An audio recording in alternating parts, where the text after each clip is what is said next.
el diplomado de farmacología clínica.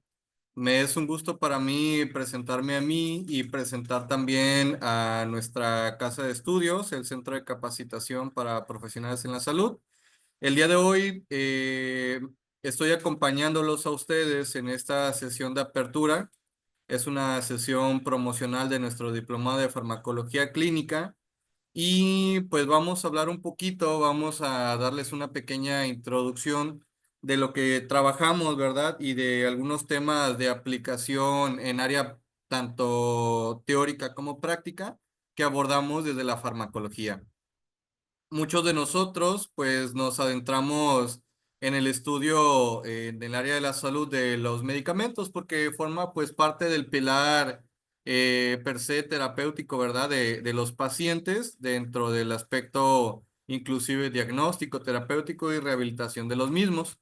Sabemos sobre todo pues que el interés de este tema o de este diplomado es reforzar muchas veces lo que hemos aprendido en nuestra escuela o lo que vamos por ahí aprendiendo con el sentido pues de saber cómo realizar una prescripción adecuada de los fármacos, ¿no? Obviamente que dentro del mismo diplomado nosotros abordamos algunas consideraciones éticas, administrativas de lo que es la prescripción, porque pues muchos de Esta voz no nosotros la entiendo somos yo. médicos o estudiantes, enfermeros. Hemos tenido también a lo largo de nuestras sesiones químicos, psicólogos, dispensadores inclusive de fármacos, que su interés creciente pues está basado en saber cómo beneficiar y ofrecer el alivio pues a nuestros pacientes, ¿verdad? Durante las sesiones, pues a mí me gusta que todos seamos muy interactivos. La verdad, pues se trata de ir enriqueciendo la formación, la experiencia y las habilidades que cada uno de nosotros va a ir adquiriendo. Por lo que le voy a pedir también a nuestro moderador, ¿verdad? Que se encuentra el día de hoy con nosotros, que es la licenciada Kitsia, que por ahí nos apoye en silenciar los micrófonos, también si tenemos la oportunidad de silenciarlos, si vamos entrando o por ahí se nos va, ¿verdad? Si tienen alguna duda o alguna inquietud durante la sesión, claro que también está permitido que levanten la manita, nos escriban en el chat o simplemente abran su micrófono y extiendan su inquietud, porque también se trata de que ustedes el día de hoy se vayan, al igual que durante nuestras sesiones a lo largo de la formación en el diplomado, se vayan con esa claridad de la información que se desarrolla, ¿no? Porque muchas veces, pues no siempre tenemos la oportunidad de desarrollar completamente toda la información y este material que se le brinda al personal de la salud y al no de la salud también, al que esté interesado en la adquisición del conocimiento, pues es sobre todo para el dominio del mismo, ¿no? Me presento yo hoy con ustedes. Yo soy el doctor Juan Carlos Olivera Ramírez. Actualmente estoy estudiando la especialidad médica en geriatría. Estoy cursando el tercer año. Soy técnico en urgencias médicas, técnico en gestión integral de riesgo y pues dentro de mi experiencia en el área docente, he dado clases en la Escuela de Formación de Técnicos en Urgencias Médicas aquí en Colima. Eh, Me ha tocado dar también clases en la Escuela José Martí y pues a lo largo de también mi experiencia de formación aquí en el centro de capacitación, pues me ha tocado ya interactuar con al menos 5 generaciones en el diplomado de farmacología clínica, pues que es con el que actualmente nos encargamos por ahí coordinando, ¿verdad? De apoyo pues con los compañeros de logística y administración del centro de capacitación. El día de hoy vamos a ver una probadita de lo que es la farmacología clínica. Vamos a hablar de lo que es la farmacología del dolor o la farmacología de los anestésicos, ¿verdad? Solamente que en el caso de los anestésicos nos vamos a enfocar principalmente en aquellos como son los AINES, los esteroides, los análogos, ¿verdad? Que son duales para el manejo del dolor y también, ¿por qué no? Un poquito los opioides. Cuando ya desarrollamos de forma teórica el diplomado, pues cada uno de estos elementos farmacológicos pues van a irse desarrollando de forma un poco más individualizada. Si no hay más, pues vamos a dar inicio a la sesión del día de hoy. Como les comentaba, es un gusto que estén acompañándonos en esta sesión a puertas abiertas del Diplomado de Farmacología Clínica. Es por ahí, si alguien tiene su micrófono abierto, que nos apoye en irlo cerrando, ¿verdad? Y si no, pues nuestra moderadora también nos va a apoyar. Bueno, cuando hablamos del dolor, porque muchas veces entendemos esta parte como una queja muy común, ¿sí? Sobre todo en la atención médica, tanto hospitalaria como prehospitalaria, en la atención comunitaria, en la atención de primer, segundo, tercer nivel del área clínica, pues sabemos que lo vamos a atribuir o es un signo, un síntoma muy inespecífico. Hablamos de dolor, hablamos de muchas posibilidades de enfermedades, tanto estructurales, orgánicas, psicológicas, ¿sí? Psiquiátricas, que nos orientan pues a que el problema o el paciente tiene una queja con respecto a la interpretación de este malestar. Como les comentaba en la sesión del día de hoy, pues vamos a tratar de desarrollar cada uno de estos tópicos. Obviamente, si nos quisiéramos extender en las particulares de cada uno de ellos, pues sí nos llevaría más del tiempo destinado que tenemos para esta sesión de apertura. Si ya es más de su interés el desarrollo y adquisición del conocimiento del mismo, pues sí sería conveniente que dentro de este interés en la participación del diplomado, pues ustedes puedan desarrollar el conocimiento en cada uno de sus módulos.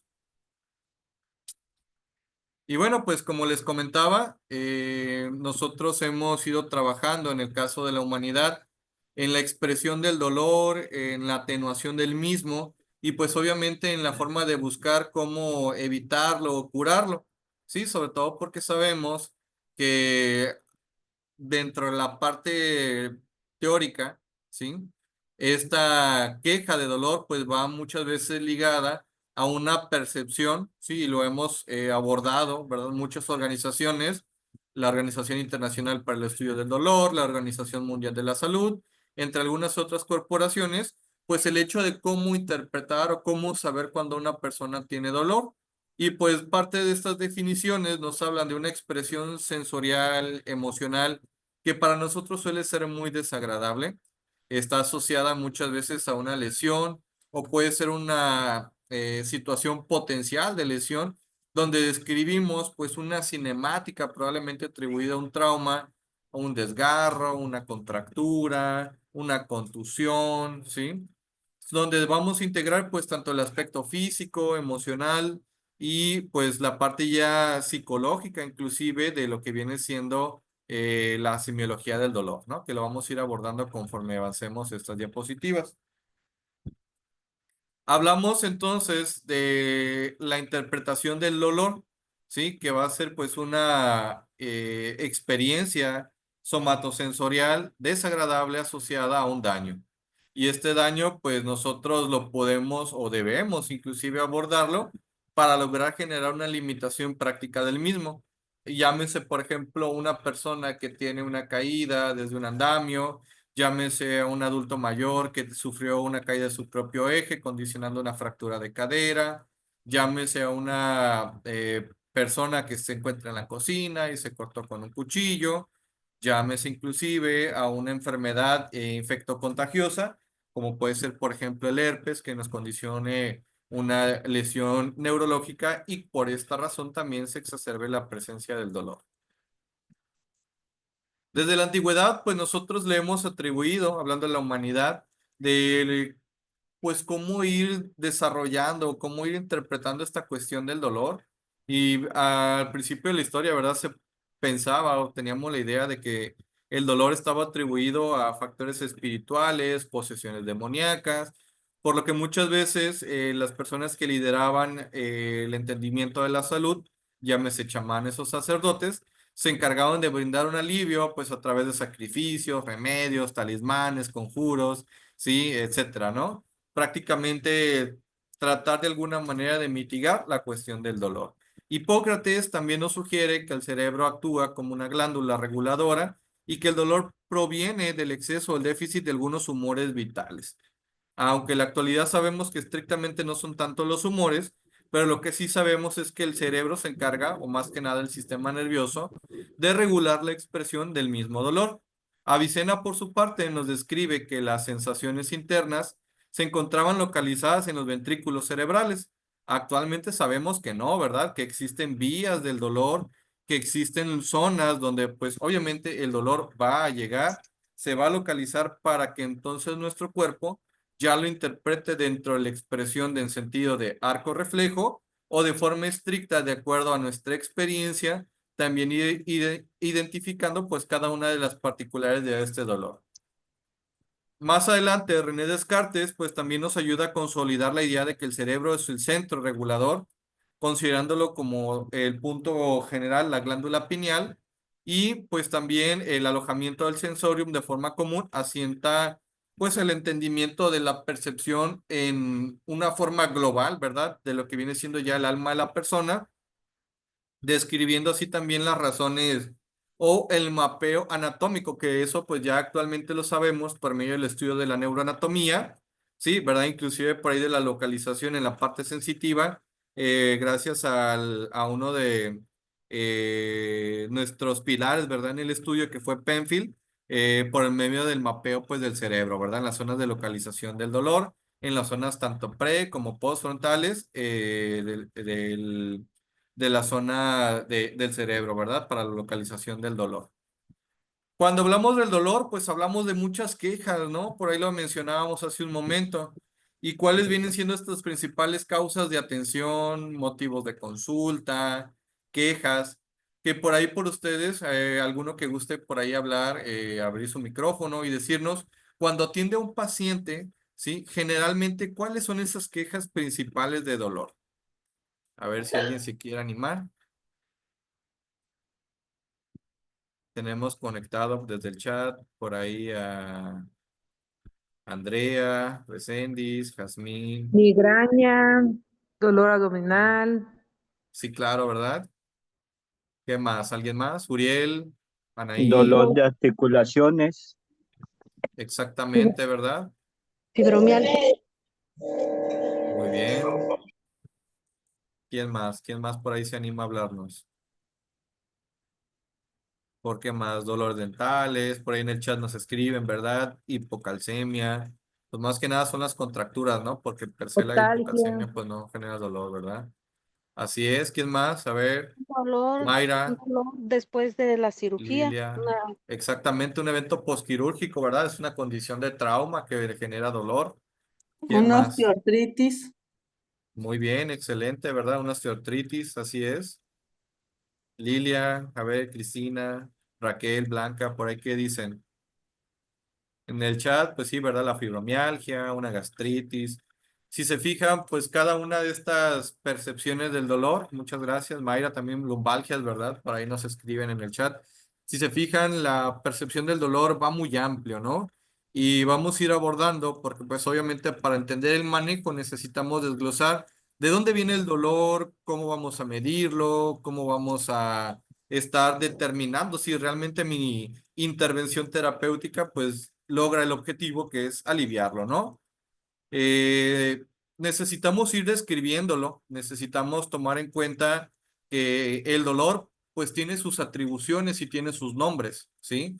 Y que es importante para nosotros y muy básico, ¿verdad? Si alguno de ustedes no es personal de la salud, pues es necesario comprender que el análisis del dolor va desde la cuestión de la exploración, el interrogatorio, porque de ahí parte también dentro de mi catálogo farmacológico, pues, ¿qué voy a necesitar para aliviar el dolor, verdad? Me estaban dando muchos ejemplos, úlceras lumbalgias, osteoartritis, eventos posquirúrgicos.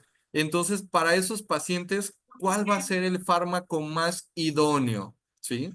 Porque cuando me tocó a mí estudiar, y yo siempre lo repito en cada una de mis generaciones con los alumnos, la parte entendible y práctica de la farmacología es que nosotros entendamos, comprendamos y analicemos adecuadamente, ¿sí? Dentro de estos objetivos teóricos, de qué se trata cada una de las enfermedades, ¿sí? La fisiopatología, sus definiciones propias, su teoría, porque de nada sirve que yo me brinque todos estos apartados, ¿sí? Todos estos elementos para solamente ser un personal de la salud que se dedique a copiar y pegar tratamientos, ¿sí?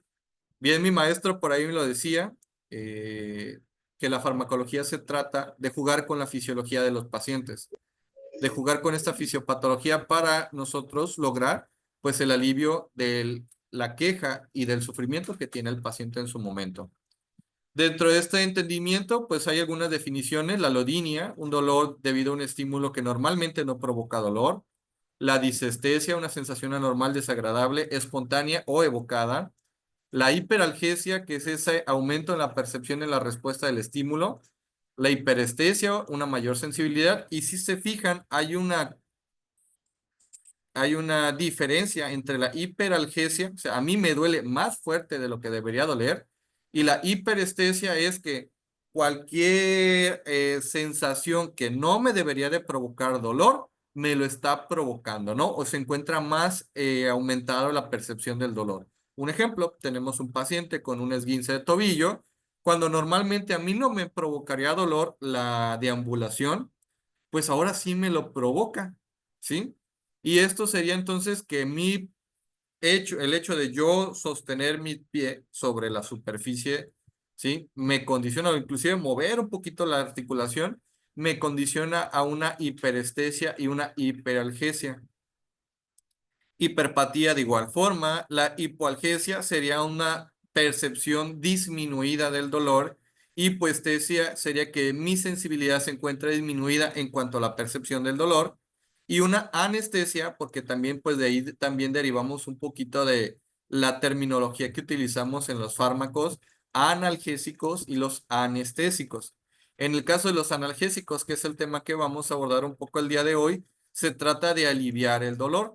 Pero por otra parte, la anestesia significa que yo voy a inhibir cualquier respuesta somatosensorial, ¿sí? ¿Ustedes saben cuáles son estas respuestas somatosensoriales que nosotros tenemos en nuestro sistema nervioso? A ver, por ahí alguien que quisiera platicarnos. Esther, Aurora, Vanessa, ¿quién más se encuentra? A ver, por ahí que nos quisiera platicar. ¿Cuáles son las sensaciones o las percepciones que percibe nuestro sistema nervioso? Miguel, Raquel, Uriel, Alejandra, Zuleima. A ver, por ahí quién se anima. Ya sea que abrieran sus micrófonos o por el chat, no hay ningún Los problema. denominados signos de Celso, ¿Cuáles serían? A ver, por ejemplo. calón, dolor, rubor y dolor. Más bien esos serían los signos de la inflamación, ¿sí? ¿No? Pero en el caso de la percepción somatosensorial, un ejemplo sería la propiocepción, ¿sí? Cuando yo hablo de la propiocepción es mi cuerpo, mi brazo, yo siento que mi brazo está ahí, mi mano está ahí, ¿sí? Eso sería la propiocepción, ¿sí? La nocicepción, ¿verdad? Uriel por ahí nos comenta en el chat. Tenemos el dolor, ¿sí? La temperatura, la vibración, ¿sí? La propiocepción, la percepción de presión, ¿sí? Que serían los receptores barométricos. Y también inclusive tenemos el del prurito, ¿sí? Entonces, si se fijan, cuando yo hablo de la analgesia, ¿sí? Me refiero a que voy a trabajar con los receptores que me van a detonar la percepción del dolor. Pero cuando yo hablo de una anestesia, ¿sí? Aquí yo me refiero básicamente en que estoy aboliendo de forma general todas estas formas de percepción que tiene el sistema nervioso, ¿sí? No sé si quedó por ahí más claro. Dentro de la clasificación del dolor, a ver, por Gabriela nos dice, podría ser el síndrome del miembro fantasma, ¿verdad? Un poquito exactamente de la cuestión de la propiocepción. De hecho, el miembro fantasma tiene en sí un mecanismo patológico, ¿verdad? Donde los nervios, pues ya inflamados y con un deterioro, nos dan o nos envían señales anómalas, ¿verdad? Que muchas veces todavía se encuentra por ahí presente el miembro, ¿no? Dentro de la clasificación del dolor, pues tenemos temporalidad, si es agudo o crónico. Hablamos de una forma aguda, pues toda aquella que tenga una forma de insaturación inmediata, a raíz obviamente pues de un trauma, una inflamación, un evento subagudo, más de 7 días. Y un evento crónico, pues aquel que tiene más de 3 a 6 meses con esta particularidad. Por ejemplo, hablamos de un evento agudo, pues una cefalea tensional, ¿sí? No sé, hoy me fue mal, estuve muy estresado, me duele la cabeza y es un evento agudo. En cambio, puedo tener un paciente con una tumoración cerebral que tiene características de ocupación con efecto de masa, que me condiciona pues un dolor crónico, que probablemente el paracetamol no me va a ayudar a aliviarlo, ¿sí? Que probablemente lo que yo necesite sea un antiinflamatorio que me condicione una disminución de la respuesta de edema que me condiciona este evento tumoral, ¿sí? Y así cada una de estas cuestiones particulares que puedan tener cada una de estas patologías. Tenemos también por su parte este, lo que viene siendo en la clasificación su origen. Hablábamos hace un momento de la forma en que el cuerpo percibe el dolor y pues dentro de sus características está el nociceptivo, que se refiere a la estimulación del cuerpo a raíz de una lesión, inflamación o infección, enfermedad, desgaste, etcétera, ¿no? El neuropático, cuando se inflama en los nervios, como por ejemplo en el caso de la enfermedad del herpes zóster, ¿verdad? Que nos da una neuropatía, en el caso de los diabéticos. Un dolor de origen psicógeno, cuando descartamos el origen orgánico y pues nos vamos a cuestiones pues ya prácticamente psiquiátricas, ¿no? Asociados a depresión, hipocondría, entre algunos otros detonantes. También tenemos por su localización a nivel somático, que viene siendo ya la percepción externa del cuerpo, y visceral, pues la parte interna, ¿no? Y muchas veces la visceral pues va desencadenada de una respuesta adrenérgica y pues esta puede darnos estas particularidades en cuanto al dolor. También tenemos, en cuanto al curso, intensidad y sensibilidad, la forma en que nosotros vamos a ir desarrollando, pues, el análisis del dolor. Este es un mapa del sistema nervioso. Nosotros lo referimos como un mapa de dermatomas y de miotomas, ¿sí? Los dermatomas es cuando las raíces nerviosas inervan y se sobreponen sobre una parte de tejido, llámese hueso, músculo, etcétera. Y este nos permite de forma periférica identificar, pues, dónde está localizado más que nada el dolor y saber sobre qué raíces nerviosas podemos estar trabajando. Cuando se trata de un dolor somático, podemos generar de esta forma pues una localización y esto nos ayuda muchas veces también a tener un origen, si fuera de origen central, pues dentro del mapeo del cerebro. En el caso del sistema periférico, cuando hablamos de un dolor somático, pues nosotros ya más o menos podemos atribuirle. Cuando se trata de un dolor neuropático, de igual forma, podemos darle un origen de acuerdo a las raíces que puedan estar afectadas, llámese por compresión o inflamación del mismo nervio. En cuanto a la fisiopatología, nosotros debemos de comprender que el dolor está mediado por un origen que viene siendo un estímulo, que de hecho si nos permitimos, por ejemplo, en el caso de la imagen, tenemos un estímulo. ¿Qué estímulo puede generarse? Ya lo dijimos hace un momento, puede ser traumático o atraumático en el caso de condiciones pues inflamatorias, ¿verdad? Tenemos también que a partir de eso pues se van a activar los receptores, ¿sí? Estos receptores se encuentran localizados pues alrededor de nuestro tejido o nuestra superficie corporal, llámese la piel, músculo o inclusive dentro de las vísceras. Si hablamos de un ejemplo práctico, imagínense pues que agarraron una rosa, se pincharon el dedo, se cortaron el dedo o simplemente pues una aguja se pincharon, no sé, ¿sí? Esta percepción lo que va a hacer es aperturar dentro del sistema de respuesta inflamatoria, ¿sí? Neurotransmisores, ¿sí? O sustancias proinflamatorias que se les llaman citocinas. Neuromoduladores que nos van a condicionar la respuesta del propio dolor. Para eso, pues también existe, dijimos, lo que es el estímulo, la señal y pues el medio donde se van a transportar. En este caso se transportan a través de raíces nerviosas que tienen tres características, ¿verdad? Las que son las fibras mielínicas, ¿sí? Las raíces A, ¿sí? O fibras A. En este caso tenemos tres fibras, la que viene siendo las A delta y las tipo C, ¿sí?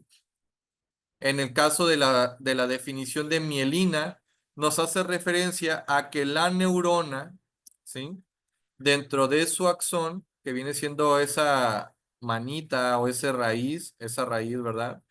De donde viene el estímulo hacia el cuerpo, la neurona, va a estar cubierta por pequeños cuerpos, ¿sí? Que se le llaman cuerpos de Schwann, que son envoltorios de grasita que envuelven a la vaina del nervio. Y este nos va a permitir que el estímulo, ¿sí?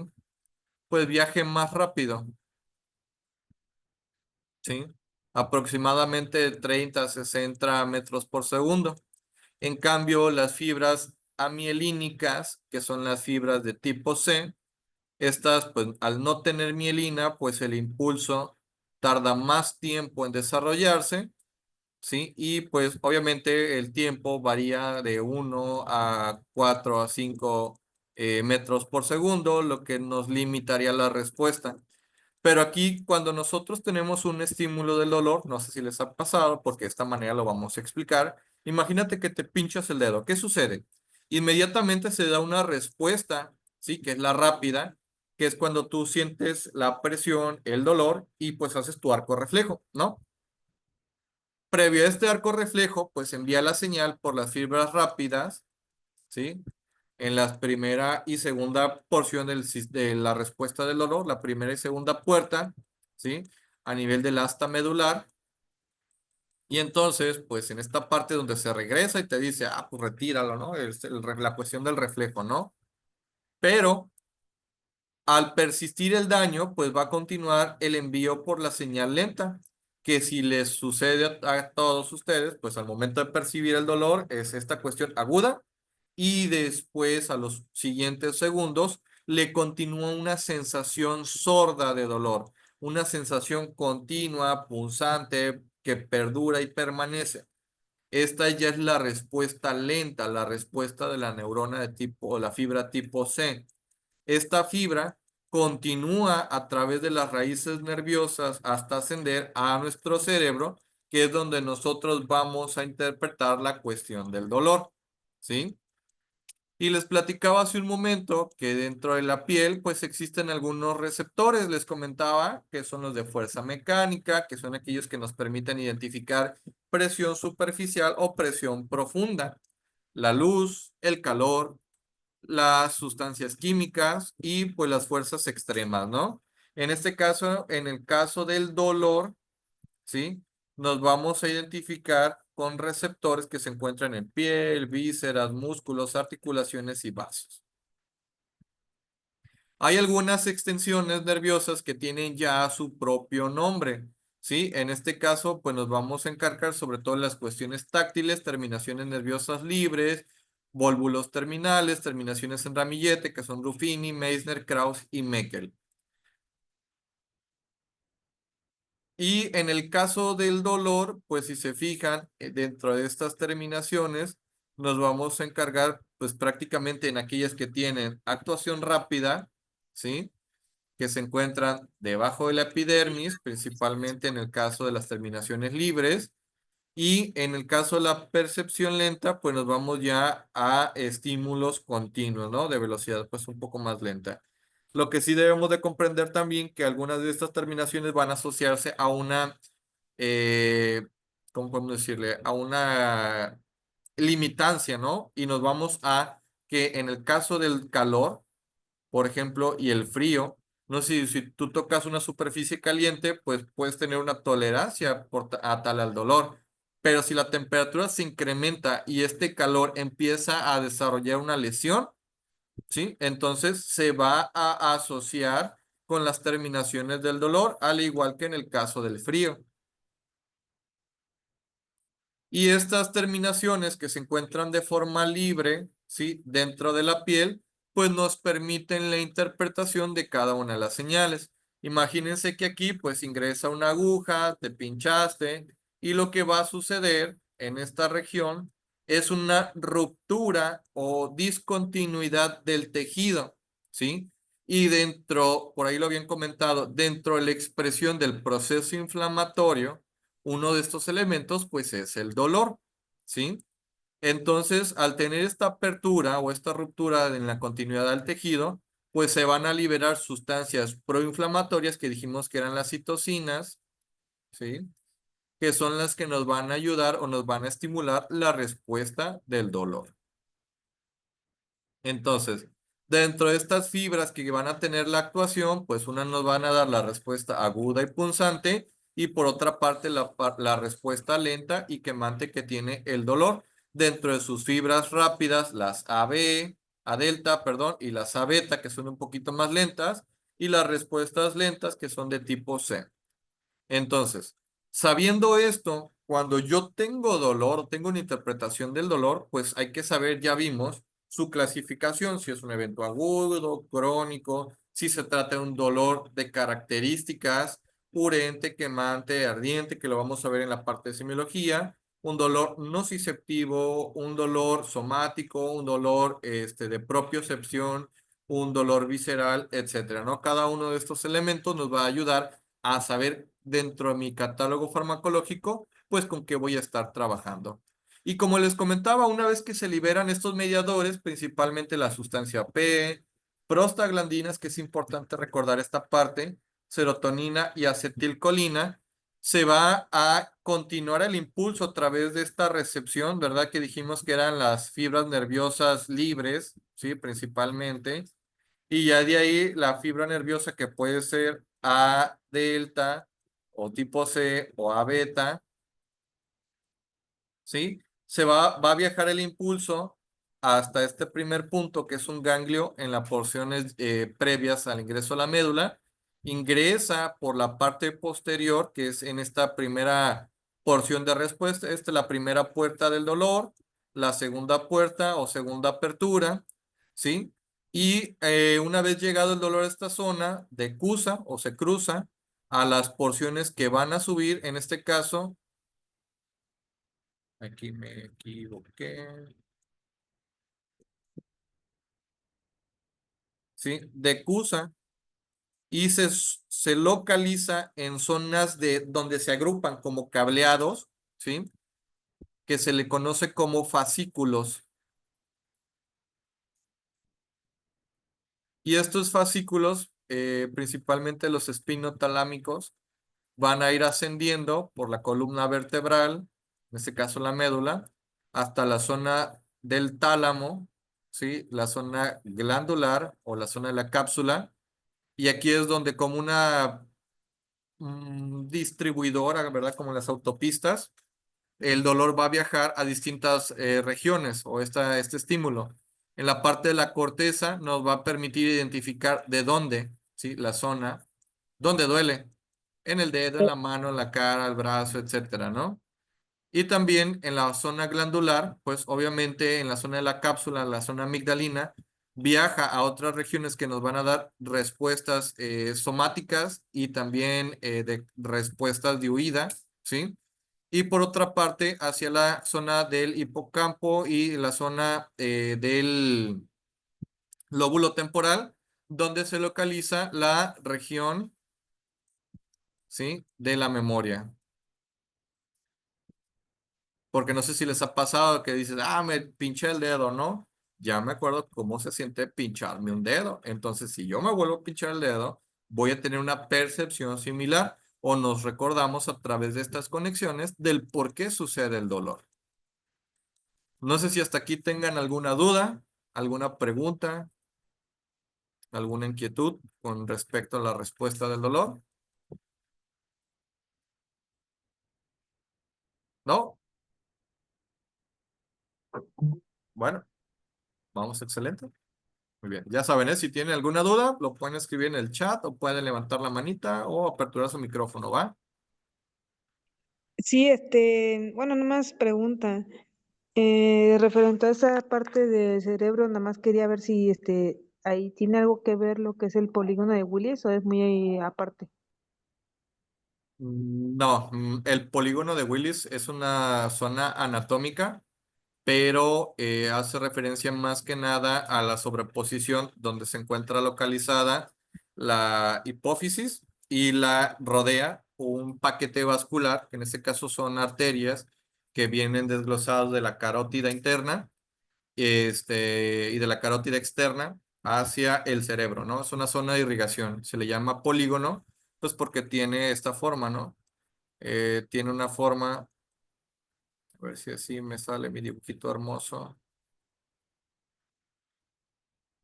Y aquí en el centro pues se encuentra la región de la hipófisis y la arteria cerebral que irriga, ¿no? Esta zona en el cerebro, la arteria cerebral anterior, cerebral media, cerebral posterior, y de ahí las vertebrales y la otra posterior, etcétera, ¿no? Eso hace referencia al polígono de Willis. No sé si quedó claro. Ok, gracias. Y bueno, en cuanto al dolor, entonces, ¿cómo vamos a irlo trabajando, no? Ya más o menos sabemos cómo se identifica. Pues bueno, para esto se lleva a cabo un proceso de transducción, que es la parte como tal del estímulo, ¿sí? La recepción de la información, que ya la vimos, el ascenso, ¿verdad? De la información a través de la espinotalámica o no espinotalámica, y pues ya la modulación, ya tengo la respuesta que sigue, descender, ¿verdad? Que viene siendo ya la respuesta motora a través de las astas anteriores, donde tú retiras, mueves, te quitas, no sé, más cuestiones del sistema nervioso, ¿no? Algunos otros mecanismos que nos ayudan a la parte de discriminación sensorial, afectiva, y pues bueno, como tal ya el proceso inflamatorio, ¿sí? Que lo vamos a terminar de desglosar, pues obviamente cuando ya atendemos la cuestión del dolor. Les hablaba hace un momento de lo que era la cuestión de respuesta de citocinas, ¿verdad? Las citocinas. Y también de sustancias de neurotransmisión.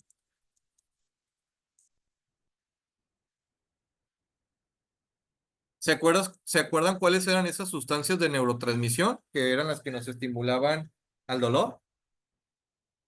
¿Alguien que por ahí le escriba en el chat o abra su micrófono? ¿Cuáles eran esas sustancias donde se intervenía el dolor?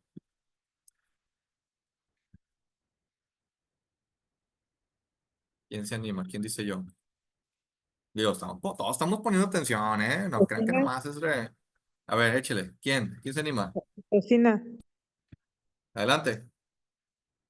la citocina, Citocinas, pero ¿cuáles? ¿Se acuerdan? Era sustancia Porque eran P, varias. Sustancia P era una, excelente. ¿Cuáles otras? prostaglandina, Las prostaglandinas. ¿Cuáles otras?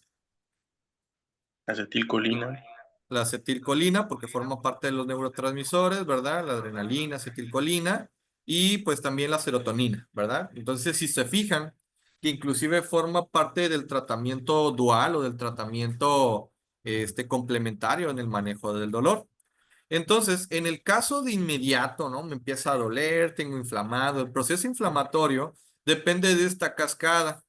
¿Sí? La cascada de la fosfolipasa, ¿no? Los fosfolípidos.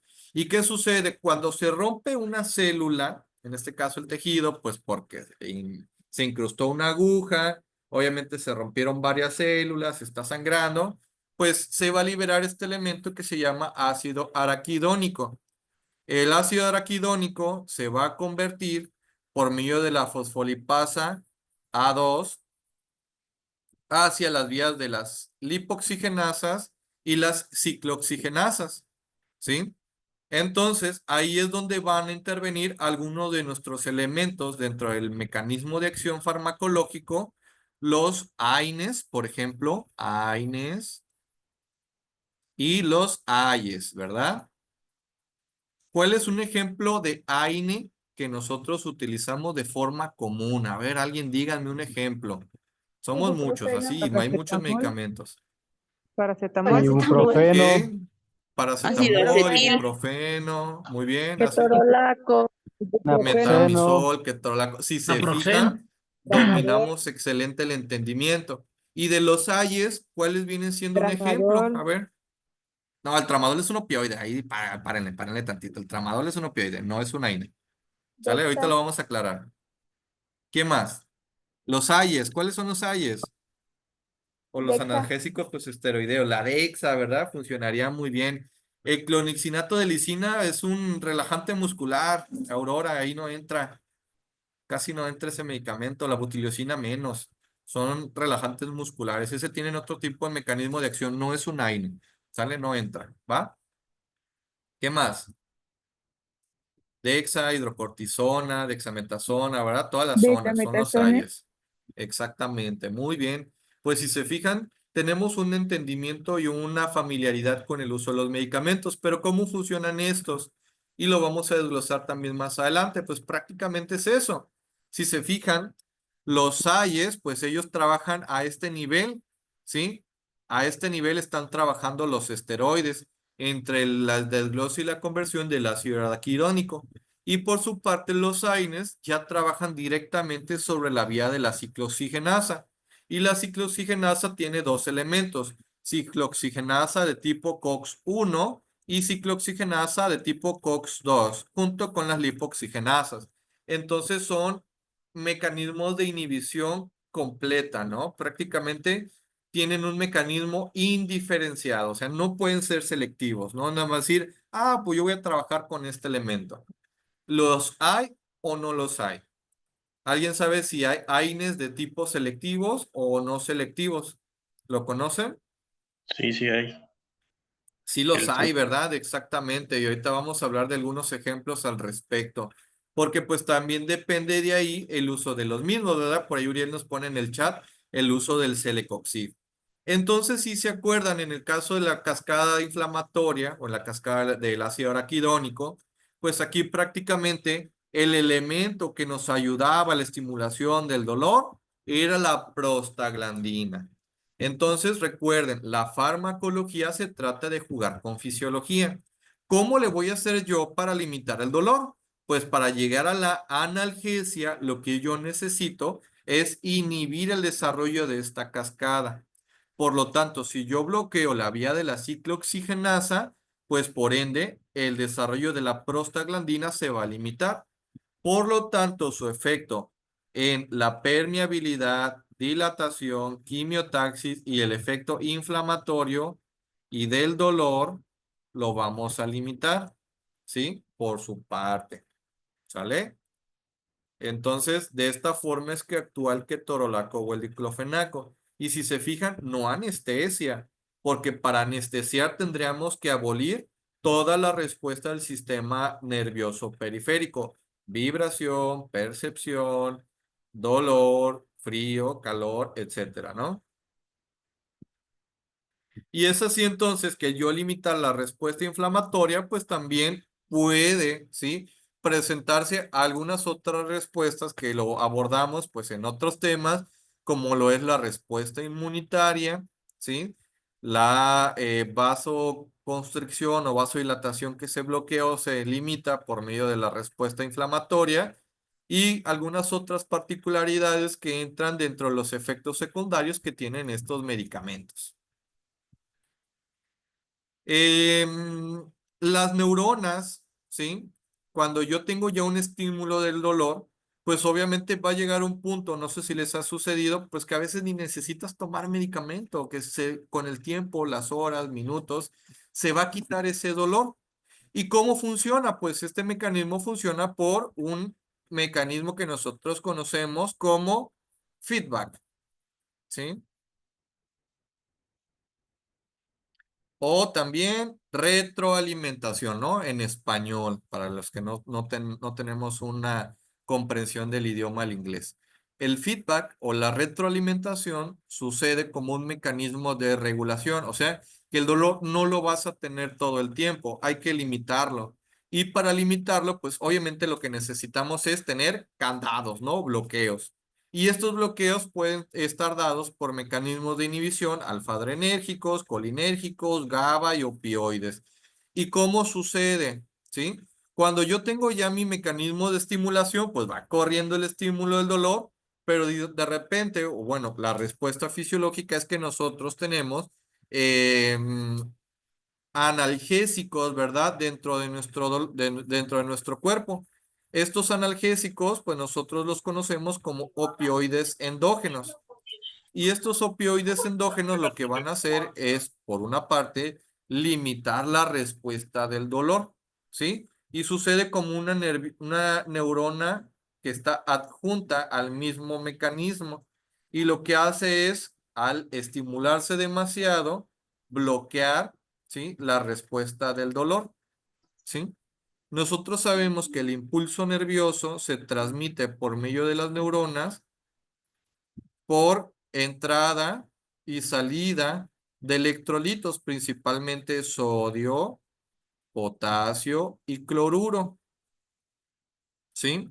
Y que en el caso de estos elementos o estas cargas eléctricas, el impulso tiene que ser una carga positiva para continuar, pero no puede estar todo el tiempo ese impulso, tiene que llegar un reposo a la neurona porque si no se va pues a descomponer el mecanismo o nos va a dar respuestas erróneas, como lo es en el caso, por ejemplo, del miembro fantasma o la neuropatía.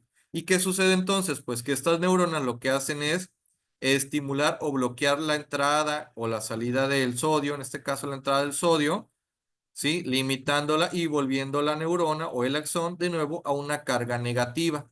Al volverla negativa, la mandamos a reposo y por lo tanto el estímulo del dolor tendría que desaparecer, ¿no? En pocas palabras, ya no hay dolor, ¿sí? Dejamos de sentir el dolor. Y este mecanismo de regulación guiado por el sistema GABA, ¿sí? El sistema adrenérgico colinérgico nos permite pues que nosotros lleguemos a la recuperación de la funcionalidad, ¿sí? Se esguinzó el pie, se está desinflamando porque pues también tenemos mecanismos de contrarregulación en el caso de la inflamación y llegamos al cabo de una semana, 3 meses, 6 meses al alivio. En el caso de que la inflamación se vuelva crónica, pues es ahí donde nosotros percibimos esta cuestión del dolor pues ya de forma continua. ¿Cómo vamos a identificar el dolor? Ya vimos cómo clasificarlo, cómo se desarrolla. Ahora, ¿cómo lo vamos a interrogar? ¿Cómo le vamos a decir al paciente, oye, ¿tienes dolor? ¿Sí? Porque pues cuando una persona te dice dolor es porque realmente tiene dolor. Y para eso tendemos a esta escala o este acrónimo que nosotros le llamamos Alicia y nos permite interrogar a la persona, al paciente de forma ordenada. La aparición del dolor, cuándo inició, si fue un inicio agudo, si tiene una semana, un mes, 3 meses, 6 meses, un año, ¿verdad? ¿Cuándo inició el dolor? La otra, el dolor una vez que inició está presente, persiste, es oscilante, ¿verdad? Lo hemos visto ir y venir, o está permanente. ¿Sí? Ese sería el primer punto. El segundo punto, su localización. ¿Dónde está localizado? Que ya entendimos cómo se lleva a cabo esta respuesta neuroanatómica del dolor. La tercera, su intensidad. Para esto vamos a aprender también más adelante algunas herramientas para medir la intensidad del dolor. Una de ellas, por ejemplo, la escala EVA, ¿verdad? Oiga, señor, del 1 al 10, siendo el 1 o el 0 nada y el 10 el dolor más fuerte que usted ha tenido en toda su vida, ¿qué calificación le pone al dolor en este momento? ¿Sí? Porque de eso también depende nosotros qué herramienta terapéutica vamos a utilizar para calmar el dolor. La cuarta, perdón, calidad o continuidad del dolor. ¿Qué tipo de dolor es? ¿Es un dolor persistente, permanente, oscilante o por características, ¿verdad? Es un dolor urente, quemante, ardiente, opresivo, ¿verdad? Porque hay patologías que tienen cierta particularidad del dolor. Por ejemplo, un dolor urente o desgarrante, pues un desgarro, una contusión, ¿verdad? Un dolor sordo, pues una contusión, un golpe. Un dolor urente o quemante, una neuropatía. Un dolor punzante, inclusive nos puede hablar, por ejemplo, en el infarto, ¿verdad? ¿Cómo lo refieren? Un dolor de tipo opresivo, punzante, sí, con irradiación. Y en el caso de la irradiación, significa hacia dónde viaja el dolor.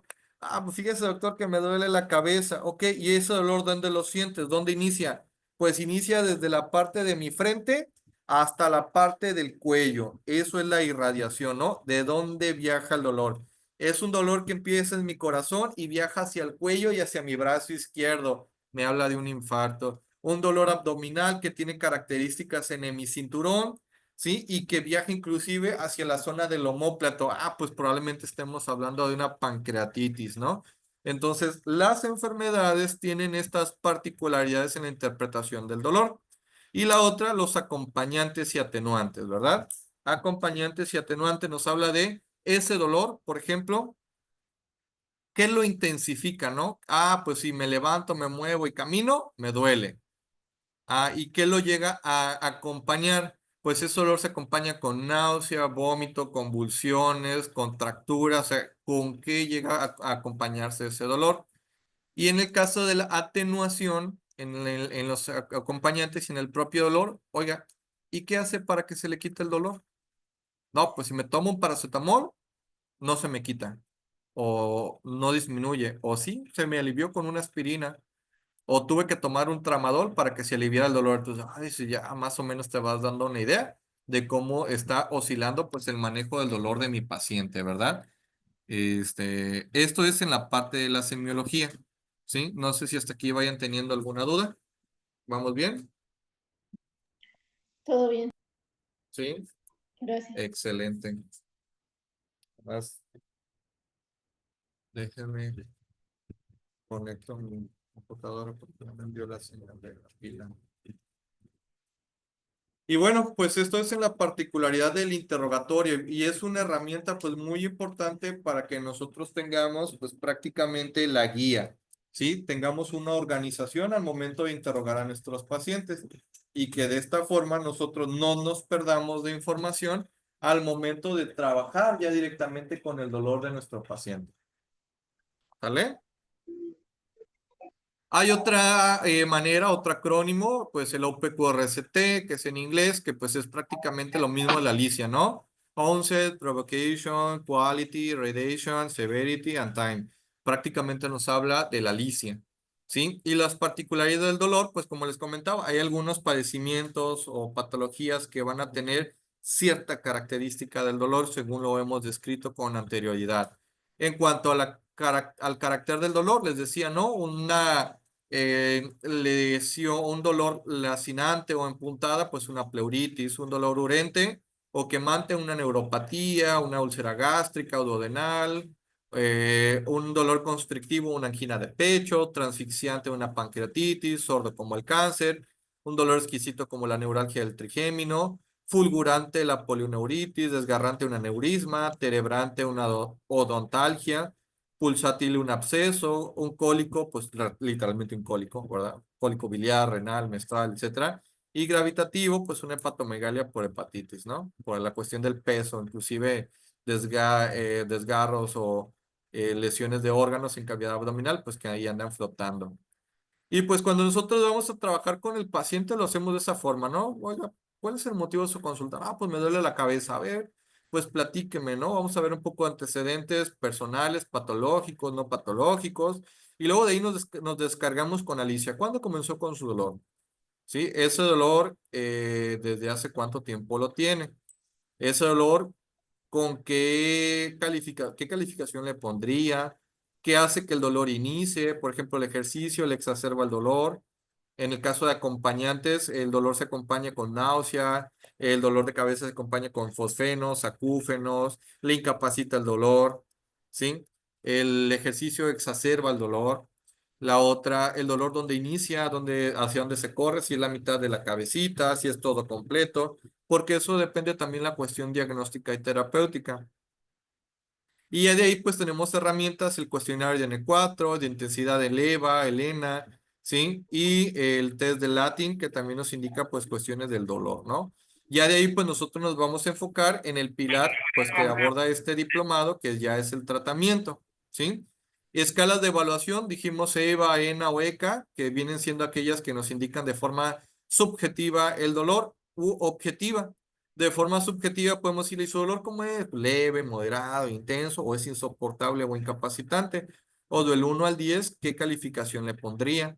También tenemos el EVA simbólica por colores, por caritas, que nos ayuda a orientarnos un poco sobre cómo se localiza o qué tan intenso más bien sería el dolor de nuestro paciente. El test de Latin, que nos indica también sobre todo en pacientes que tienen afectación en su calidad de vida, sobre cómo se está interpretando este dolor, intensidad, su frecuencia, el consumo de analgésicos, la incapacidad que puede desarrollar y las horas de sueño que tienen afectación en cuanto al manejo del dolor.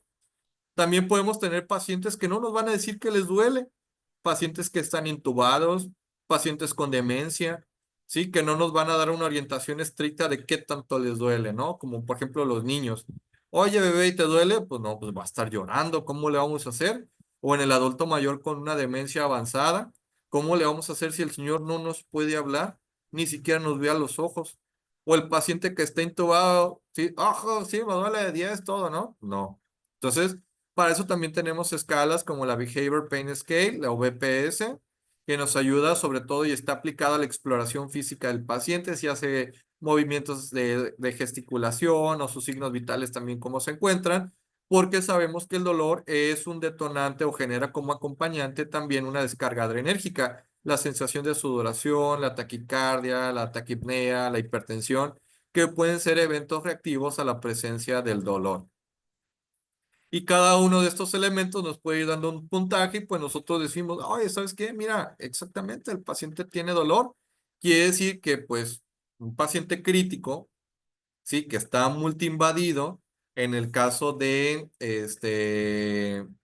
imagínense, tiene un tubo en la garganta, tiene una venoclisis en el cuello, en los brazos, tiene una sonda por la nariz, por donde hacen pipí, o sea, o tiene una apertura en el abdomen porque a lo mejor tuvo una disencia, no sé, o sea, muchas cosas que bien pueden condicionar a que el paciente se encuentre en ese estado y pues que obviamente le va a doler. Entonces lo que nosotros tenemos que hacer es trabajar con estas escalas para ir identificando pues que mi paciente pues necesita de medicamentos para el manejo del dolor. La escala de Campbell, por ejemplo, nos ayuda sobre todo en pacientes que tienen dificultad para comunicarse, en el caso de pacientes con demencia, Parkinson, ¿sí? Pacientes con un evento cerebrovascular que tienen afasia, pues de alguna forma nos sirve para ir identificando cómo manejar el dolor con ellos. La escala de conductas indicadoras del dolor, el ESID, también nos ayuda, sobre todo. La escala nos da indicativos de qué tan relajado, tranquilo, tono muscular, adaptación a la ventilación mecánica está el paciente y pues qué tan confortable se ve, ¿sí? Se ve tranquilo, relajado o si se está moviendo, si está inquieto el paciente. Otras escalas de evaluación del dolor, no verbal pain scale, también nos ayuda para pacientes que están intubados o que no tienen la facilidad de comunicarlo. La escala de evaluación de comfort también nos indica, y sobre todo si se fijan, aquí ya tiene una atribución directa hacia los parámetros vitales que pues nosotros podemos identificar en un paciente tanto crítico como no crítico, ¿sí? La escala de sedación, pues ya estas van más que nada a la aplicación de la depresión del estado de conciencia, pues tenemos la escala de Rasch, Ramsay, las escalas de agitación, la escala, pues prácticamente los indicadores fisiológicos van a ser uno de los principales parámetros que nos van a ayudar a medir qué tan confortable está nuestro paciente y pues obviamente, pues qué elementos le voy a poder ofrecer yo para el manejo del dolor. ¿Sí? Si se fijan inclusive dentro de nuestros protocolos, el protocolo FastHost-Bit, uno de sus elementos, pues nos habla del manejo del paciente neurocrítico, del paciente en estado crítico, y que pues uno de los elementos pues es también ofrecerle una buena analgesia, una buena sedación, para que mi paciente pues esté cómodo, o sea que este momento de enfermedad no lo esté sufriendo al 100%.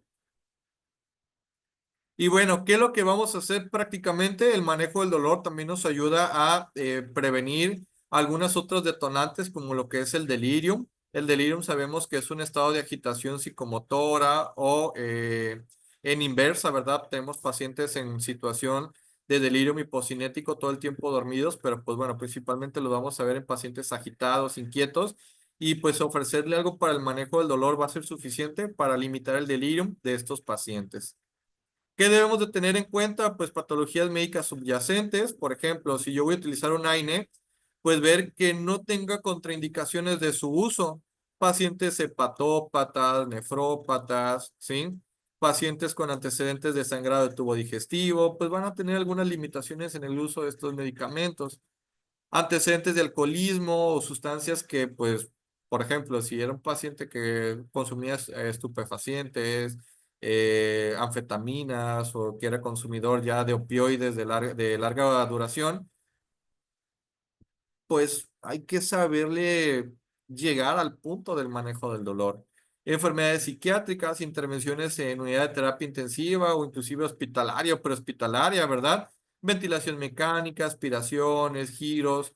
Recuerdo que dentro de mi práctica, por ejemplo, prehospitalaria, me tocaba muchas veces tener que educar al paciente y a los compañeros en el uso de la medicación para el traslado del mismo de decirles, oye, pues tiene fractura, ¿por qué no le podemos poner, si es una fractura que está estable o está inestable inclusive, le ofrecemos un poco de analgesia intramuscular, intravenosa, le reducimos la fractura, lo inmovilizamos y le ofrecemos un confort lo suficiente como para que su traslado sea lo más, pues, estable, para que llegue tranquilo el paciente y no nada más es llegar, cargar a la ambulancia y nos vamos, ¿no? O los pacientes hospitalizados que tenemos intubados o no intubados, de corta o larga estancia, posquirúrgicos o prequirúrgicos, un paciente con un pie diabético, un paciente con datos de infección, o sea, prácticamente es saber qué le podemos ofrecer de plus al paciente con el manejo del dolor y que se van a beneficiar adecuadamente del mismo. Porque dentro del dolor, pues como les comentaba, se van a desarrollar muchas complicaciones, delirium, cuestiones de privación de sueño, sí, alteraciones en el manejo del paciente, exacerbaciones de sus enfermedades. O sea, prácticamente se vuelve un ciclo vicioso el hecho de que ustedes no puedan o no sepan o no dominen el hecho de manejar adecuadamente lo que es la cuestión del dolor.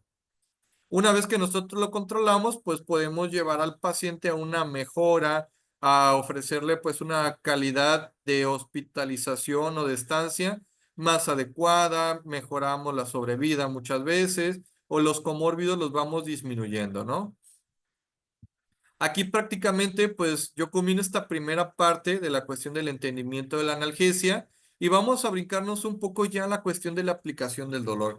¿Cómo voy a saber qué medicamento voy a utilizar para el dolor? Pues podemos guiarnos por medio de la escalera de la OMS, que ha estado ya adaptada en muchos elementos, en este caso por la Organización Mundial de la Salud, las guías de práctica clínica, y pues prácticamente, ¿qué nos dicen? Que de acuerdo a la intensidad del dolor es que nosotros podemos ir seleccionando nuestro tratamiento. En el caso de los AINES, por ejemplo, forman del primer y segundo escalón un dolor leve, por ejemplo, una caída, por ejemplo, un esguince, ¿sí? Puede ser manejado por medio de paracetamol, un dolor de cabeza, una migraña, ¿sale? ¿Y esto a qué va? Que nos permite el tratamiento o el manejo de práctico del dolor, pues irlo perfilando de acuerdo a la necesidad del paciente. Si ya le ofrecí, por ejemplo, a mi paciente, pues un quemado, un gran quemado, pues con paracetamolito no le va a ceder. El uso de AINES no es lo idóneo, aunque nos ayuda para desinflamar y el manejo del dolor, pero recuerden pues que en el caso del paciente quemado, puede generar situaciones de rabdomiólisis, lesión renal aguda, que un AINE me generaría una contraproducencia, ¿no? Por otro lado, también tenemos patologías, por ejemplo, un dolor de cabeza. ¿Lo puedo manejar con opioides? Sí. ¿Es lo idóneo? No. ¿Por qué? Porque tenemos medicamentos con menos efectos secundarios, así como que vamos a una balanza, ¿no? Y dentro de esta balanza, pues hay que saber qué vamos a anteponer en el paciente directamente efectos secundarios, mecanismo de acción, duración del tratamiento, porque no es lo mismo a lo mejor que yo le ofrezca a un paciente con un esguince para una terapia de resolución que me va a durar 7 días, 15 días, un AINE que a lo mejor le beneficiaría porque vamos a desinflamar, en cambio un opioide, porque los opioides no tienen características antiinflamatorias. De hecho, siendo muy estrictos, el paracetamol ni siquiera es un AINE, ¿sí? ¿Por qué? Porque para llamarse AINE, que lo vamos a ver más adelante, tiene que tener actividad antiinflamatoria, antipirética, sí también, y la otra sería analgésica, ¿sale? Esas son las características de los AINES, antiinflamatoria, antipirética y analgésica.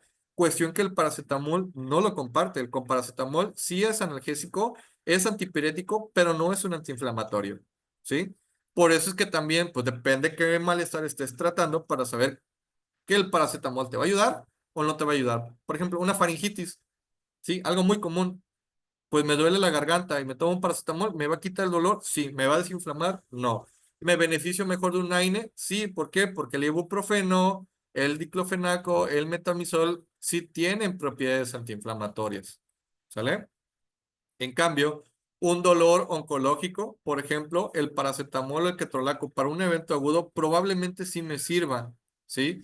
Pero ya para ese tipo de dolor donde su intensidad es mayor, ¿sí? Pues prácticamente va creciendo más el dolor, inclusive lo vuelve incapacitante y ahí sí yo puedo decir, ¿se beneficia mi paciente de un opioide débil o de un opioide fuerte, ¿no? De un tratamiento completo. También por ahí Melissa nos habla de la terapia coadyuvante, ¿verdad? Pues dependiendo también de qué estamos hablando. Por ejemplo, de una angina de pecho, pues el paciente se beneficia lejos de un AINE, pues de un opioide. ¿Por qué? ¿Por qué no de un AINE? Porque pues se ha visto que el uso de los AINEs condiciona ruptura papilar que condiciona a una insuficiencia cardíaca, ¿sí? En cambio, los opioides, al no tener este proceso inflamatorio, no detenerlo, pues básicamente nos ayuda para el manejo del dolor, tienen efectos de vasodilatación y también como terapia coadyuvante, pues el uso de un vasodilatador nos puede ayudar a limitar la angina de pecho, ¿sí? En el caso de un dolor neuropático, exactamente, Raimundo, ¿no? Por eso se usa mona, ¿no? Por eso no es una AINE, viene siendo la O del opioide. Por ejemplo, el dolor neuropático, ¿nos sirve el paracetamol? Sí, ¿lo va a quitar el dolor? No lo creo. En el caso del herpes, no, olvídenlo. Definitivamente nos va a servir más un adyuvante. ¿Por qué? Porque si se recuerdan, la serotonina formaba parte de esta estimulación neurológica. ¿Y entonces qué quiere decir? Pues que prácticamente medicamentos como la duloxetina, paroxetina o inclusive los antiepilépticos o los medicamentos neurolépticos como la gabapentina, la carbamazepina, tienen mayor utilidad en este tipo de patologías. Ahora sí que mi catálogo es muy abundante, pero la enfermedad tiene que ser o el tratamiento tiene que ser muy selectivo hacia lo que vamos, ¿sí? Entonces, no todos los medicamentos son compatibles. Por ejemplo, no sé, y ha sucedido, ¿no? Para la lumbalgia, y ha pasado, hemos tenido ese uso o esa mala práctica, pero de repente les ha tocado, ¿no? Porque por ahí lo mencionaron, o en las patologías osteoarticulares que les meten un coctelazo, ¿no? Un coctelazo de ketorolaco, diclofenaco y dexametasona, ¿no? Inclusive por ahí hay marcas que vienen diclofenaco, dexametasona y eso, ¿no? Pero pues, ¿para qué nos sirve? ¿O qué objetivo estás buscando? Una lumbalgia, pues sí, ¿no? El diclofenaco tiene la actividad y al igual que el ketorolaco, el metamizol, de desinflamar. Pero si tú estás dando ketorolaco y diclofenaco, pues hay que ver que estás trabajando en una sinergia de tratamiento y que se puede anteponer porque pues trabajan en la misma línea. En cambio, la dexametasona y el ketorolaco de igual forma trabajan de la misma línea. ¿Cuál es la diferencia? Que a lo mejor el ketorolaco tiene una vida media más corta, un inicio de acción más rápido que en comparación el esteroide. Yo me iría a lo mejor por esa parte, te limito el manejo del dolor en la exacerbación con un analgésico y le doy continuidad a lo mejor un día, 2 días con un antiinflamatorio esteroideo. Puede ser una alternativa, ¿no? O si el dolor es tan intenso e incapacitante, puede iniciar con un opioide como puede ser morfina, como puede ser tramadol para el manejo del dolor y le dejo pues a lo mejor algún analgésico de tipo esteroideo o no esteroideo para la cuestión del mantenimiento, o si es un AINE, pues a lo mejor un no selectivo, como mencionábamos hace un momento, ¿verdad? Un COX-2, un inhibidor de la COX-2, como puede ser el celecoxib o el etoricoxib, que nos limitan los efectos secundarios, principalmente los que tienen los AINEs, ¿no? Entonces, partiendo de esta escalera, pues prácticamente nos vamos a ir seleccionando qué medicamento va a ser el idóneo para el manejo de mi paciente, ¿sí? En el caso de los AINES, pues sabemos, ya lo vimos, ¿verdad? Dependen del bloqueo principalmente de las ciclooxigenasas y las lipoxigenasas, al igual que los esteroides, en la conversión del ácido araquidónico Ya vimos un poquito de su mecanismo de acción en lo que respecta al bloqueo de las ciclooxigenasas. Y pues prácticamente debemos de tener algunas particularidades en el caso de los adultos mayores, pacientes con antecedentes de úlcera péptica o Helicobacter pylori. Y esto se debe a que, o los han escuchado, ¿no? Oye, si tomas algún AINE o ketorolaco diclofenaco y tienes gastritis, no lo consumas. O si lo consumes, utiliza un inhibidor de bomba de protones como gastroprotector. Y esto se debe principalmente a eso. Y lo vemos pues prácticamente en el diplomado de farmacología en cada uno de los elementos, cuando vemos analgésicos esteroideos, no esteroideos, y en los medicamentos gástricos, ¿no? Sobre todo los gastroprotectores. ¿Por qué? Porque pues las prostaglandinas, dependiente de la vibración del moco en el estómago, pues si se inhiben por el uso de los AINES, pues me va a propiciar a que se desarrolle pues una exacerbación de la úlcera péptica. Enfermedad cardiovascular, sobre todo antecedentes de infartos, lupus, pacientes oncológicos.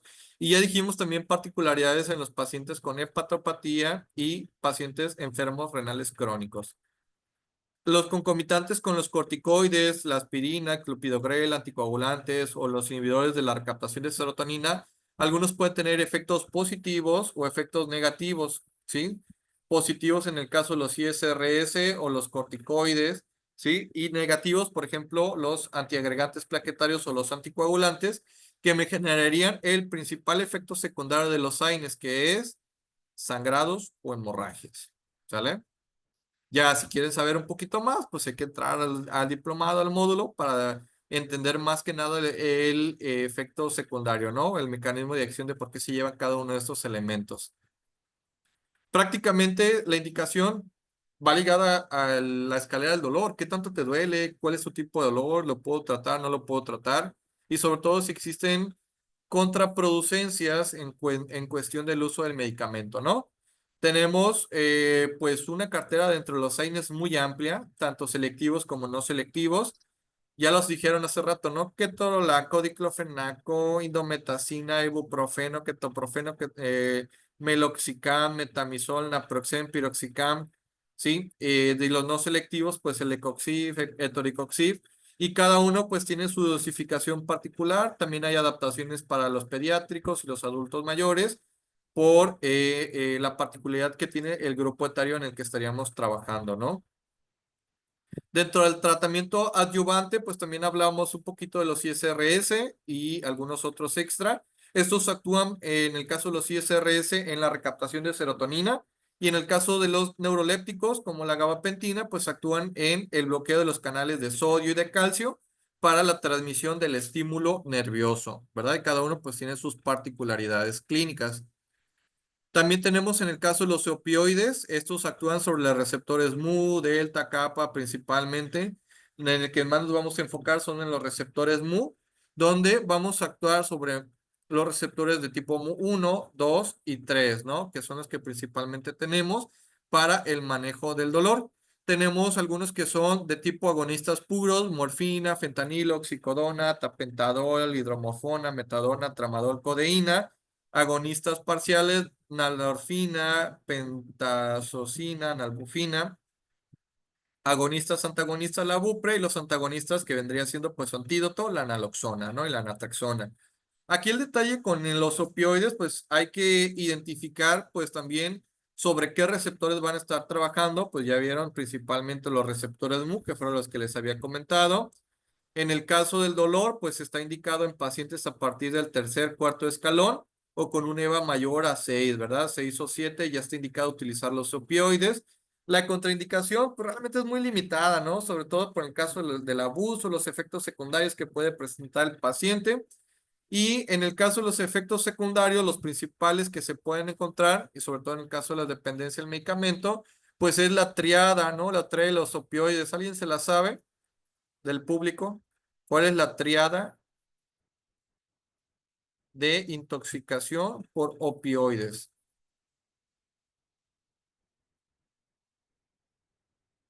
¿Alguien se la sabe? Son tres, ¿no? Por eso se llama triada. Ja. ¿Cuál es?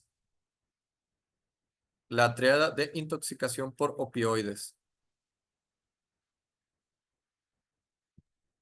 Depresión respiratoria. del sistema Excelente. nervioso central y miosis.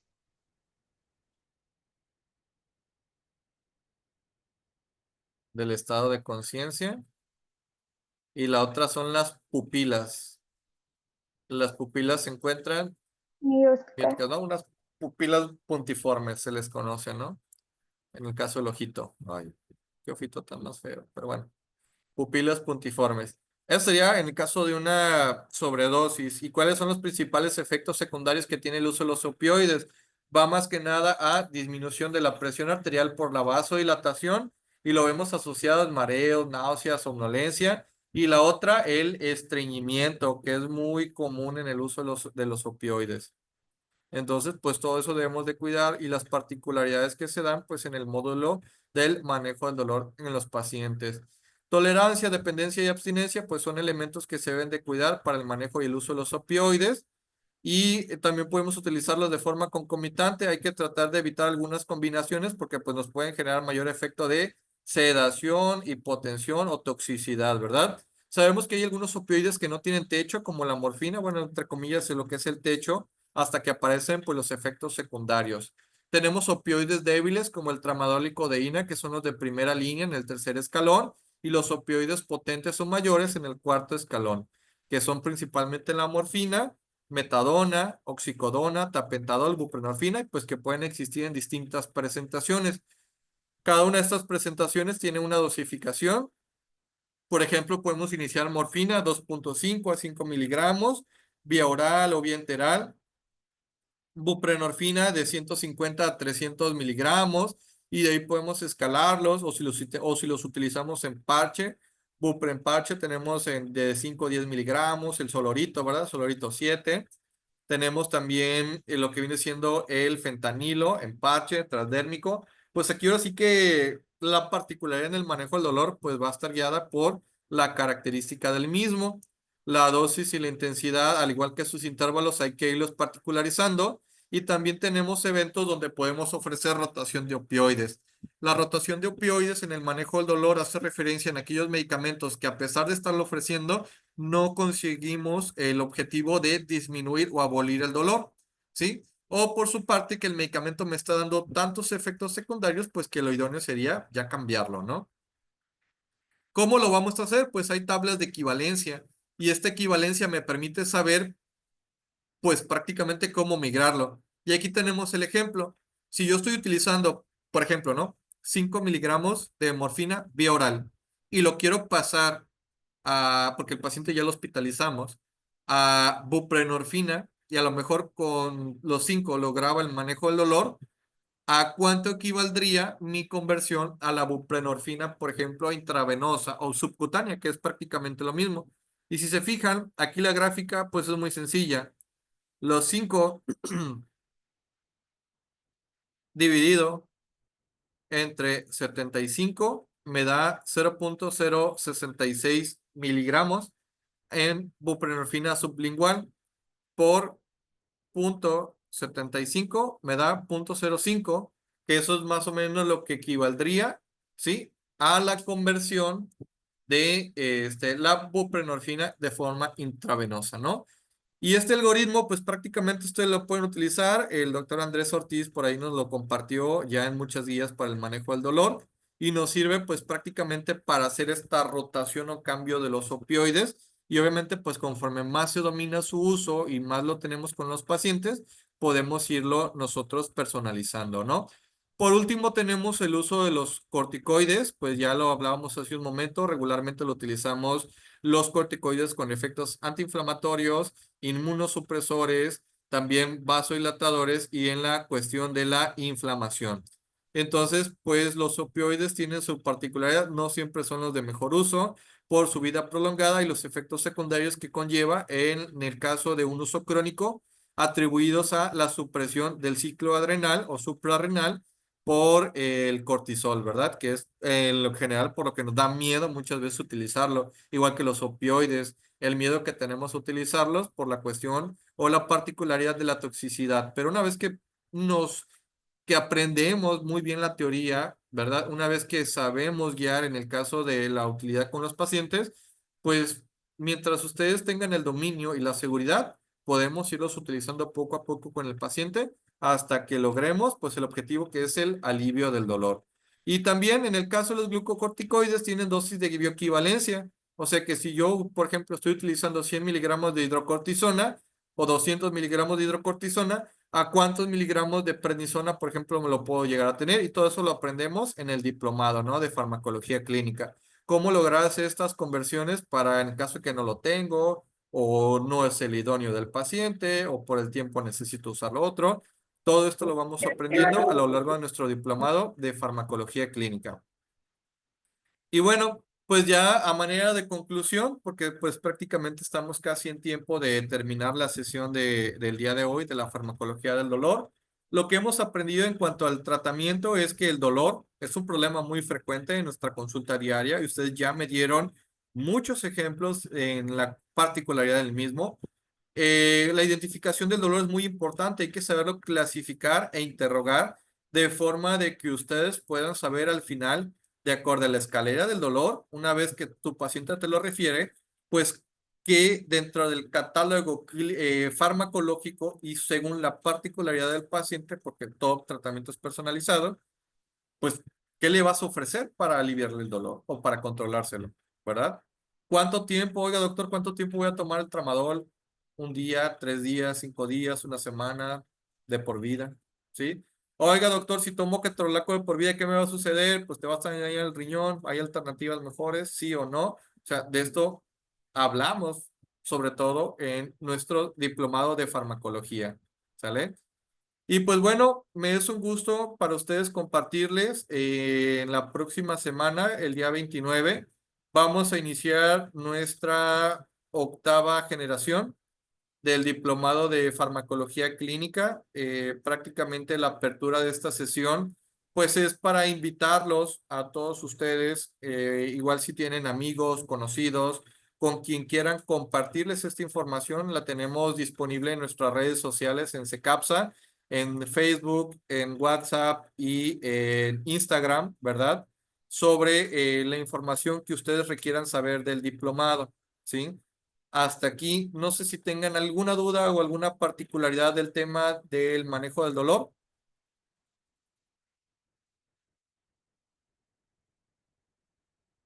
Sí, ¿no?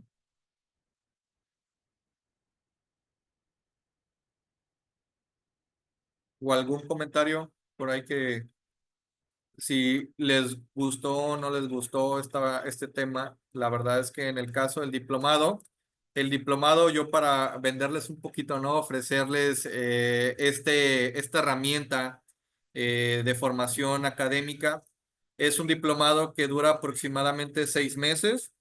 Tenemos la facilidad del diplomado de farmacología clínica de forma mixta, una forma híbrida, ya llámese de forma presencial en la ciudad de Villa de Álvarez, ¿verdad? En el estado de Colima, para los que nos ven fuera de la República o en la República o fuera de la República, los que nos visitan de otros estados, ¿verdad? Aquí en línea. También tenemos esa modalidad, tener la atención de la sesión de forma sincrónica y asincrónica. Una vez que termina la sesión, les disponemos del material, para que ustedes puedan consultarlo pues tantas veces sean necesarias, porque pues por ahí tenemos algunas evaluaciones, casos clínicos, y pues también por si en lo futuro pues les interesa seguir reforzando el tema, ¿no?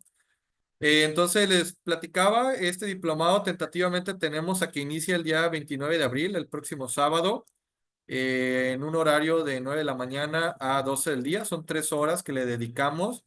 Lo pueden consultar en línea o de forma presencial en nuestras instalaciones de Secapsa en Villa de Álvarez. Y pues prácticamente se pueden ustedes conectar, por ahí es donde podemos consultar la información. La pueden consultar en nuestras redes sociales, ahí les pongo el contacto de WhatsApp o nuestra red social en Facebook o en Instagram, ¿verdad? Donde se pueden contactar ya de forma personal. Los costos pues están diferidos para que sea sencillo para ustedes el pago del mismo. Tenemos promoción en el caso de la inscripción. Tenemos descuentos también por ahí para los estudiantes de pregrado que les interese. Y también para ofertas de grupo, ¿verdad? Para aquellos que nos organicemos y que les interese algún grupo en especial, pues podemos llegar a trabajar con ustedes o integrarse pues en la generación del diplomado. El diplomado tiene un aval. Estamos estrenando pues prácticamente el aval universitario que viene siendo la Universidad de Colima.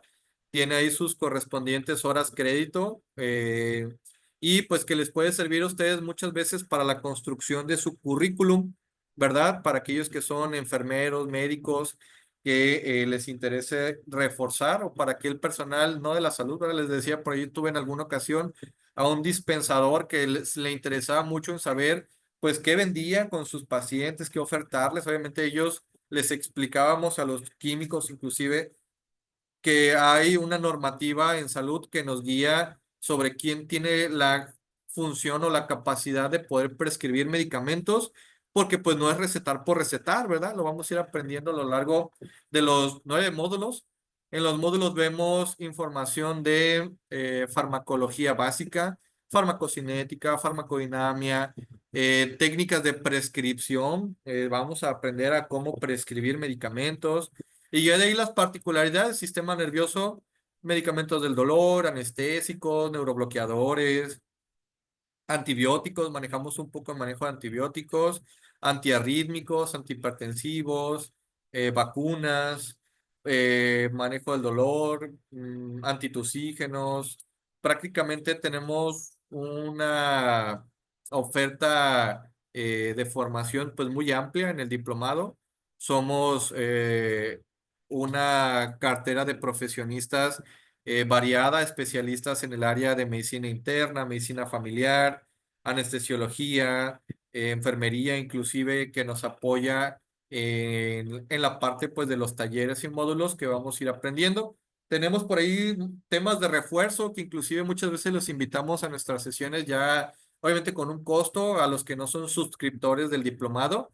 Tenemos talleres en la prescripción farmacológica, talleres de aminas, talleres de sedación, talleres en la prescripción, por ejemplo, cuando vemos los hipoglucemiantes de la prescripción de insulina, o sea, en aquellos medicamentos que nos dan mucho miedo muchas veces utilizar, ahí estamos para enseñarles cómo utilizarlos, ¿no? Pues bueno, no me queda otra más que despedirme. La verdad es que fue un gusto. Tuvimos por ahí un quórum de cerca de 70 a 74 asistentes que estuvieron presentes en la sesión del día de hoy. Como les digo, si están interesados, por ahí se pueden contactar. No sé si alguien tenga alguna otra duda o algún comentario extra que por ahí quisieran hacernos.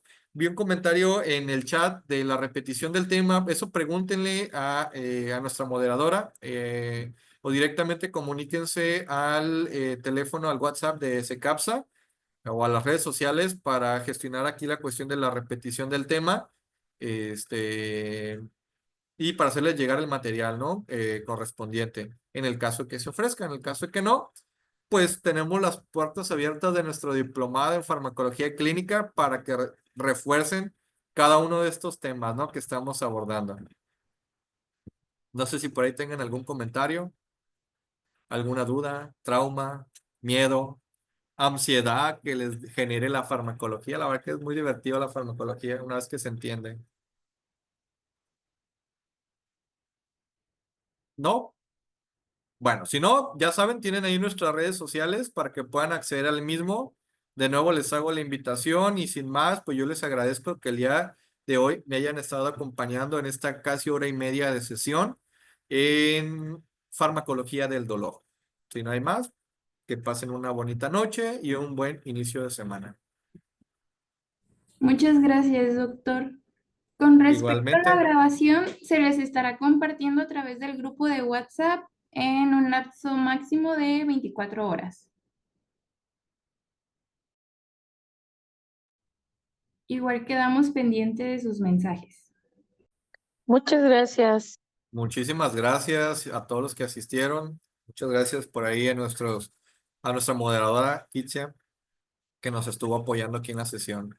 Y pues nos estamos viendo ahí el próximo fin de semana, los que gusten estar presentes y en cuanto puedan hay que registrarnos.